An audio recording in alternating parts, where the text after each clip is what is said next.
الحمدللہ رب العالمین والصلاة والسلام علی سید المرسلین اما بعد فاعوذ باللہ من الشیطان الرجیم بسم اللہ الرحمن الرحیم قل هلم شہداءکم الذین یشہدون ان اللہ حرم ھذا، تم فرماؤ اپنے وہ گواہ لے آؤ جو گواہی دیں کہ اللہ نے اس چیز کو حرام کیا جسے تم حرام کہتے ہو۔ فَإِن شَهِدُوا فَلَا تَشْهَدْ مَعَهُمْ، پھر وہ گواہی دے بیٹھیں تو اے سننے والے ان کے ساتھ گواہی نہ دینا۔ وَلَا تَتَّبِعْ أَهْوَاءَ الَّذِينَ كَذَّبُوا بِآيَاتِنَا، تو ان لوگوں کی خواہشوں کے پیچھے نہ چلنا جو ہماری آیتوں کو جھٹلاتے ہیں۔ وَالَّذِينَ لَا يُؤْمِنُونَ بِالْآخِرَةِ وَهُمْ بِرَبِّهِمْ يَعْدِلُونَ، اور جو آخرت پر ایمان نہیں لاتے اور اپنے رب کے برابر ٹھہراتے ہیں۔ سورۃ الانعام پارہ نمبر 8 آیت نمبر 150۔ اس آیت کا تفسیر سننے سے پہلے پچھلی آیت کا کچھ خلاصہ سن لیتے ہیں تاکہ یہ بات مزید واضح ہو جائے۔ پچھلی آیت میں اللہ تعالیٰ نے ارشاد فرمایا تم فرماؤ کامل دلیل اللہ ہی کے پاس ہے، اگر وہ چاہتا تو تم سب کو ہدایت دے دیتا۔ اس کے اندر یہ بات تھی کہ ایسی دلیل جو تمام تر شک و شبہات کو ختم کر دے، جڑ سے اکھیڑ کے رکھ دے، وہ صرف اللہ تعالیٰ کے پاس ہے۔ اب اس آیت کریمہ کے ذریعے کفار کا رد کیا جا رہا تھا۔ وہ کہہ رہے تھے اگر اللہ چاہتا تو ہم ہدایت لاتے، اللہ چاہتا تو ہم کسی چیز کو حرام قرار نہ دیتے۔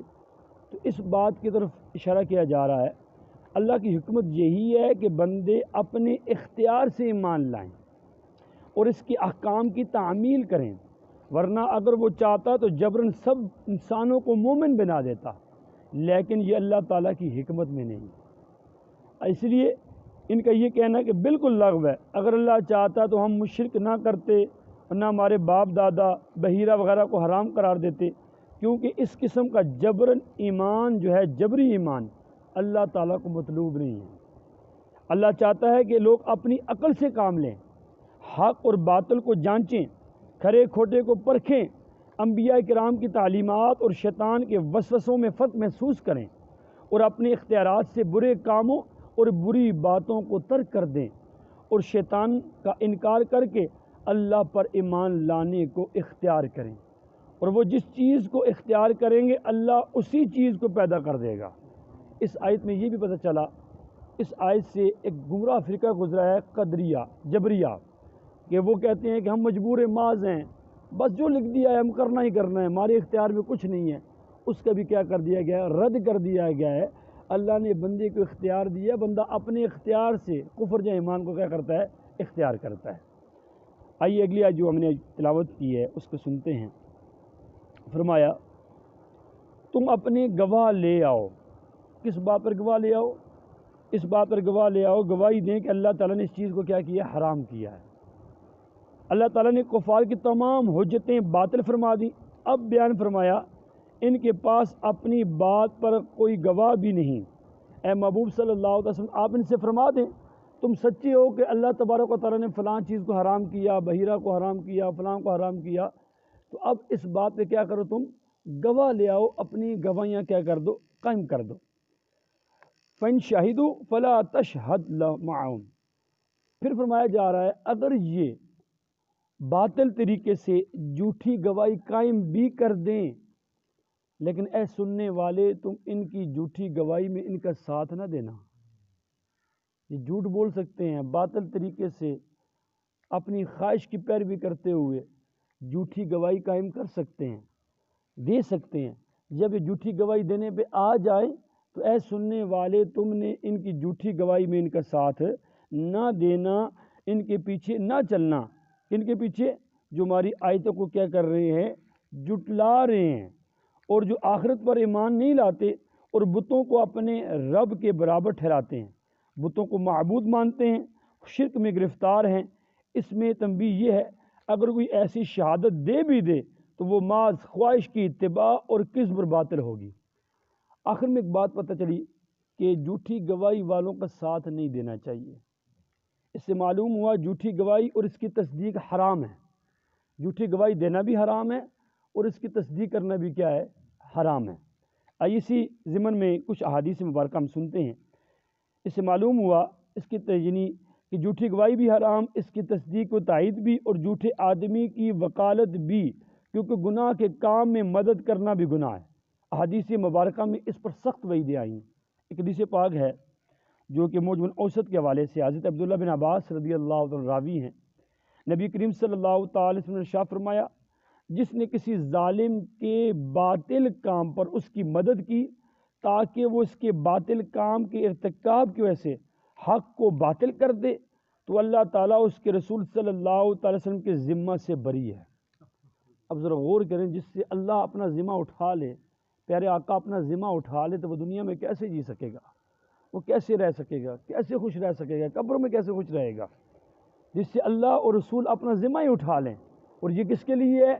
جو باطل کام پر کسی کی مدد کرتا ہے۔ میں مثال دیتا ہوں، مثال کے طور پر وکیل کے پاس کیس گیا، اب ایماندار وکیل ڈھونڈنے سے مل جائیں تو اچھی بات ہے۔ اب اقتدار ایسی ہے، وہ یہ نہیں دیکھتی کہ بھائی ہم نے جو کیس لڑنا ہے کہ یہ کیس جو مجھ سے لے کر میرے پاس آیا ہے یہ حق پر ہے یا نہیں ہے۔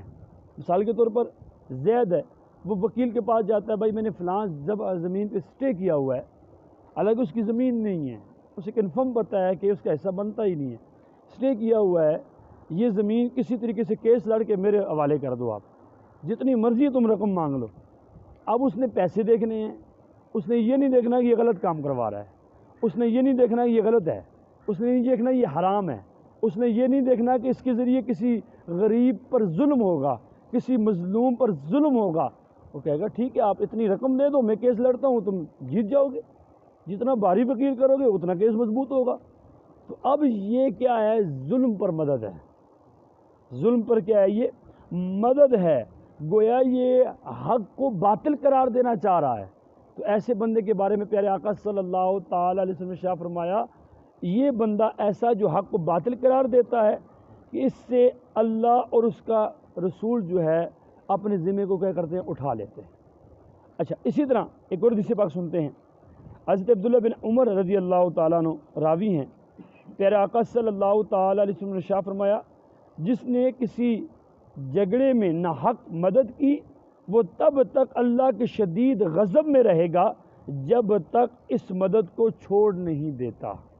اب مثال کے طور پر ایک بندے نے ظلم کسی کو قتل کیا ہے، وہ وکیل کر لیتا ہے، آج کیفیت ایسی ہی ہے، وکیل کر لیتا ہے، اور وکیل جو ہے بڑا مہنگا وکیل کرتا ہے، اچھا وکیل کرتا ہے، جس کی پر دلیل سے جو سامنے والا جج ہے وہ بھی متاثر ہو جاتا ہے، ٹھیک ہے، سامنے والا جو کورٹ کا جج ہے وہ متاثر ہو جاتا ہے۔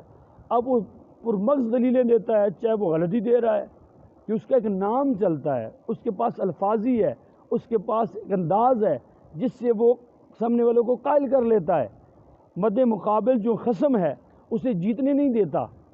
تو اب اسے پتہ بھی ہے کہ یہ میں کسی بندے نے ظلمن قتل کیا ہے، تو اب میں قاتل کی تائید میں کیس لڑ رہا ہوں، کسی نے جائیداد پہ ظلمن قبضہ کیا ہے، میں ظالم کی تائید میں کیا کر رہا ہوں؟ کیس لڑ رہا ہوں۔ فرمایا ایسا بندہ جو کیا کرتا ہے؟ ناحق مدد کرے کسی کی، کسی جھگڑے میں ناحق مدد کرے، وہ تب تک اللہ کے شدید غضب میں رہتا ہے جب تک وہ اس مدد کو چھوڑ نہیں دیتا۔ اب دو چیزیں ہوگی کہ جھوٹی گواہی بھی نہیں دینی، ایک طبقہ ہے جو کورٹ کے باہر اسی لیے بیٹھا ہوتا ہے، آئے ہمیں پیسے دے، ہم سے گواہی لے لے، تو اللہ تعالیٰ معاف فرمائے، انہوں نے مرنا بھی ہے، حساب و کتاب بھی دینا ہے، کسی کے خلاف جھوٹی گواہی دے رہے ہیں یا کوئی وکالت جھوٹے کام پہ کر رہا ہے، غلط کام پہ کر رہا ہے، تو حساب و کتاب تو دینا پڑے گا۔ دنیا میں تو واہ واہ ہو جائے گی، کیس جیت گئے ہیں، جائیداد پہ قبضہ کر لیا ہے۔ حدیث پاک کا مفہوم ہے، جو کسی کی زمین پہ ایک بارش زمین پہ قبضہ کرتا ہے، اللہ تبارک و تعالیٰ قیامت کے دن 7 زمینیں توق بنا کر اس کے گلے میں ڈال دے گا۔ اب 7 زمینوں کو بوجھ کو اٹھا سکتا ہے؟ 7 زمینوں کو توق بنا کے اس کے گردے میں ڈال دیا جائے گا۔ اللہ تبارک و تعالیٰ کی بارگاہ میں دعا ہے اللہ تعالیٰ ہم سب کو نیکیاں کرنے اور نیکی کے کام میں مدد کرنے کی توفیق عطا فرمائے۔ قرآن کا فیصلہ ہے نیکی اور پرہیزگاری میں مدد کرو، ٹھیک ہے، گناہ میں کسی کی مدد نہ کرو، سرکشی میں کسی کی مدد نہ کرو۔ تو نیکیوں کے معاملے میں ایک دوسرے کی مدد کرنے کی توفیق عطا فرمائے، گناہ سے خود بھی بچنے کی توفیق عطا فرمائے اور دوسروں کو بھی بچانے کی توفیق عطا فرمائے۔ آمین بجاہ النبی الامین صلی اللہ تعالی علیہ وآلہ وسلم۔